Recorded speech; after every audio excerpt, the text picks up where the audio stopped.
Akali lugambo mba nyingiddewo. Ndubawe oba sirubawa.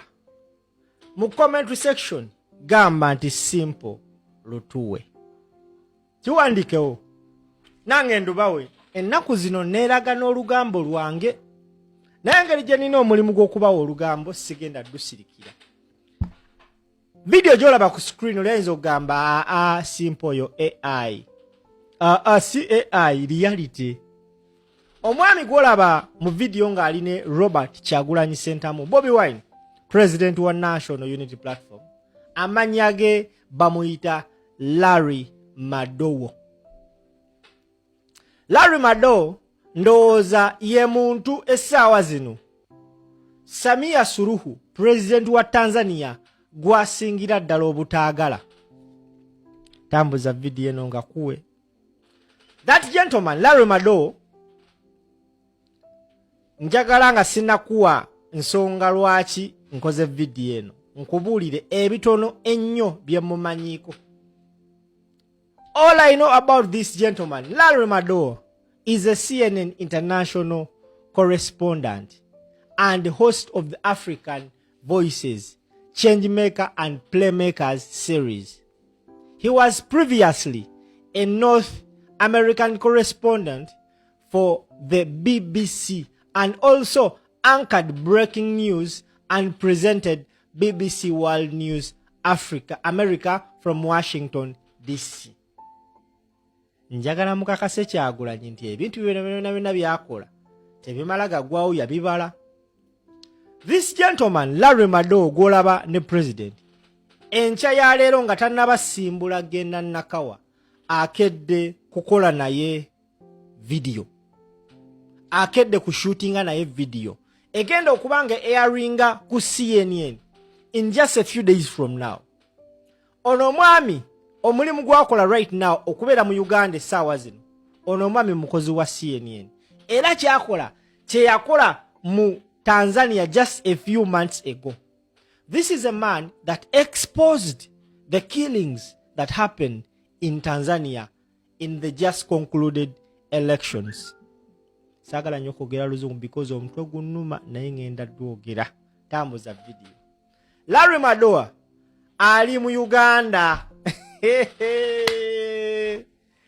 Larry Madowo ali mu Uganda. Omusajja yakola documentary, a 5 minutes mini documentary about the protests ezali mu Tanzania ku lunaku lw'okulonda. The same man is in Uganda. Uyo ali mu kuseka ne president babadde magere. Ono mwami yaliko mu Uganda eddako ne bamukwata. Kati essaawa zino azze mu Uganda nga correspondent wa CNN tosobola mukwatako. Yali mu Tanzania. Omusajja yakola documentary nasika satellite footage ng'alaga the mass graves mu Tanzania zebazikamu abantu bebasse.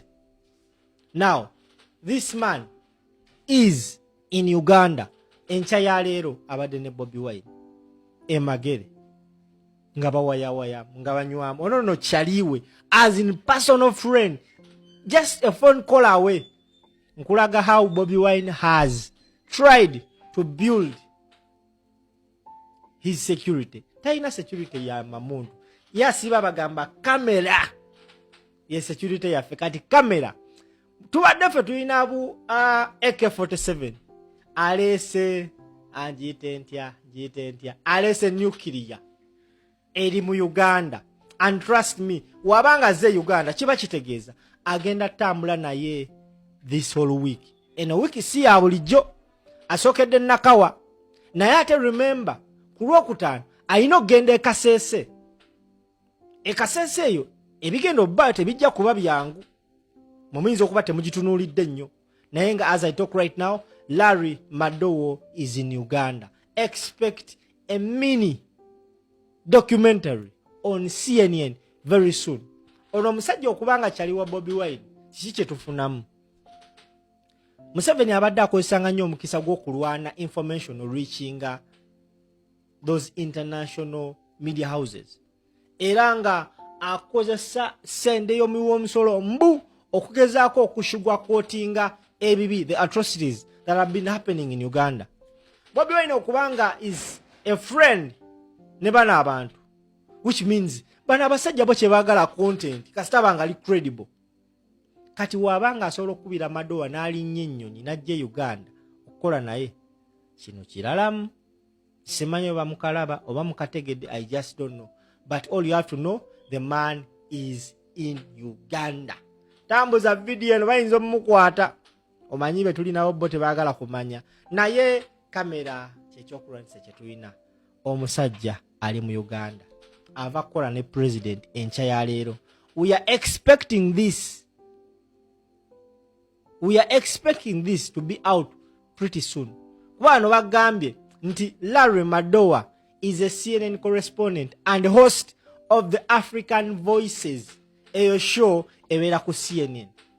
Changemaker and Playmakers series. Okategedde. So, we are yet to see the president on voice, on African Voices kumukutu ogwa CNN International. Inter what? Akategedde. Njagala ogambe nti simple omusajja ayidde.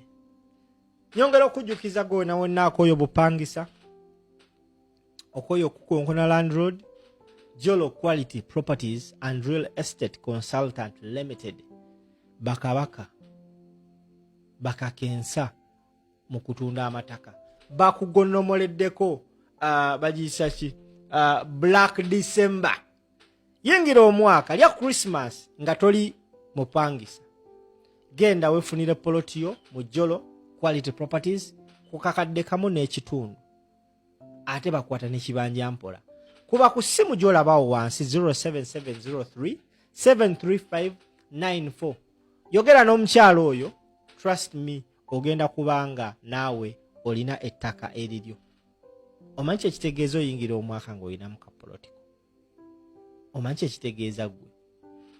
That aside, ladies and gentlemen, olunaku olwaleero Kyagulanyi Sentamu Robert Bobi Wine ali Nakawa. Yes, ali Nakawa. Asookedde waawayiswa mu Fumbiro. Eyo nno ne waawayiswa mu Fumbiro Nakawa yeeyo, oba ye West oba ye East, oba sibimanyi bulungi nnyo. Ye wasangibwa barracks. Emanyikiddwa ng'eyambuya. Kati mwogera ku bantu, mwogera ku bifo ebiyina ghetto. Naye ebifo ebiyina ghetto esinga okuba deadly. Esinga okuba deadly be bana b'embuya. Tebakulimba nti waliwo abasinga. Basically Nakawa division eyina ghetto ezisinga okuba deadly newakubadde nga bo tebeeraga bino bimweraga simanya biki, simanya agamba yasambwa. That is nonsense. Abaana b'e Naguru, that is also in Nakawa. Naguru Lower, abo babi ze nabakuliramu. Abaana b'embuya olwaleero kulembeze gyali ogenda giwulira. Tambuza video.